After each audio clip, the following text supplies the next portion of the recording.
قدرتullah صاحب ایک اسکول میں مدرسے آلا تھے۔ انہیں پڑھاتے ہوئے 25 سال گزر گئے تھے۔ وہ بہت محنتی اور ذہنی آدمی تھے۔ ایک دن وہ چھٹی کے بعد اپنے دفتر میں بیٹھے طالب علموں کے پرچوں کی پڑتال کر رہے تھے۔ اسکول خالی ہو چکا تھا، بس چوکیدار دروازے پر بیٹھا تھا۔ قدرت صاحب سر جھکائے اپنے کام میں مگن تھے۔ کچھ دیر ہی گزری تھی کہ ان کو برابر کمرے سے کچھ باتیں کرنے کی آواز آئی۔ ایسا لگتا تھا کوئی آپس میں بحث کر رہا ہے۔ وہ حیران ہوئے کہ وہاں کون ہے۔ جب آوازیں مسلسل آنے لگی تو وہ دفتر سے باہر آئے اور برآمدے میں سے ہوتے ہوئے برابر والے کمرے میں داخل ہوئے۔ ان کی نظر پچھلے بینچوں پر بیٹھی 2 لڑکیوں پر پڑی جو زور شور سے کسی بحث میں الجھی تھی۔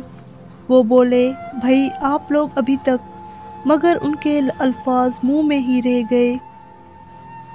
وہ لڑکیوں کو اپنے طالبات سمجھے تھے مگر وہ کوئی اور تھی۔ قدرت صاحب کا منہ حیرت سے کھل گیا۔ انہوں نے چشمہ اتار کر صاف کیا اور بولے، آپ لوگ کون ہیں؟ دونوں لڑکیاں خاموش ہو گئی مگر وہ بار بار نظریں اٹھا کر قدرت صاحب کو دیکھ رہی تھی۔ پھر وہ چپکے آپس میں سرگوشیاں کرنے لگی۔ آخر ایک لڑکی بولی، ہم آپ کے طالبات نہیں ہیں؟ انہوں نے پوچھا، ہاں اتنا تو میں بھی سمجھ گیا ہوں، پر آپ ہیں کون؟ لڑکیوں نے دوبارہ سرگوشیاں شروع کر دی۔ ایسا لگتا تھا کہ وہ ہر بات بتانا نہیں چاہتی۔ قدرت صاحب حیرت زدہ کھڑے تھے۔ آخر وہ دونوں کسی نتیجے پر پہنچ گئی۔ دائیں طرف والی لڑکی بولی، میں ذہانت ہوں۔ بائیں طرف والی لڑکی نے کہا، اور میں محنت ہوں۔ بہت خوب، آپ دونوں سے مل کر بہت خوشی ہوئی۔ آپ ہم انسانوں کے لیے بہت اہم ہیں۔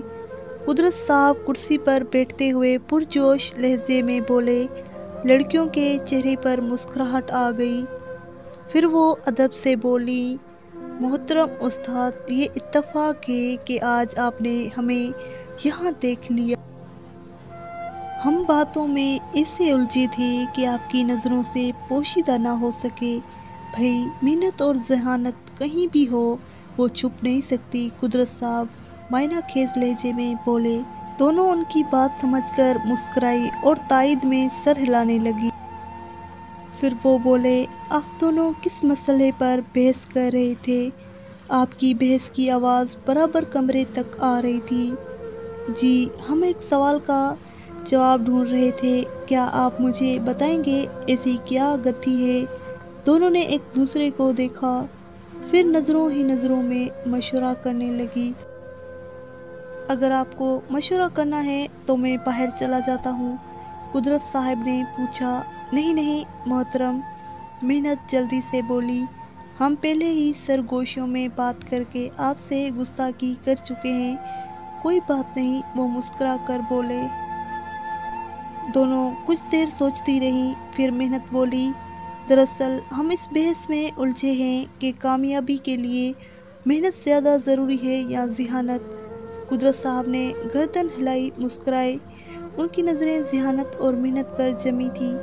پھر وہ کھنگھارے محنت اور ذہانت سنبھل کر بیٹھ گئی۔ وہ بولے، بھائی سوال تو بہت دلچسپ ہے مگر اس کا جواب اتنا مشکل نہیں۔ انسانوں نے اپنی زندگی کے طویل تجربوں اور مشاہدوں سے اس کا جواب تلاش کر لیا ہے۔ ہمارے موجودہ دور کی ایک بہت محنتی باعمل انسان اور علم و عقل کے پیکر ایک صاحب تھے۔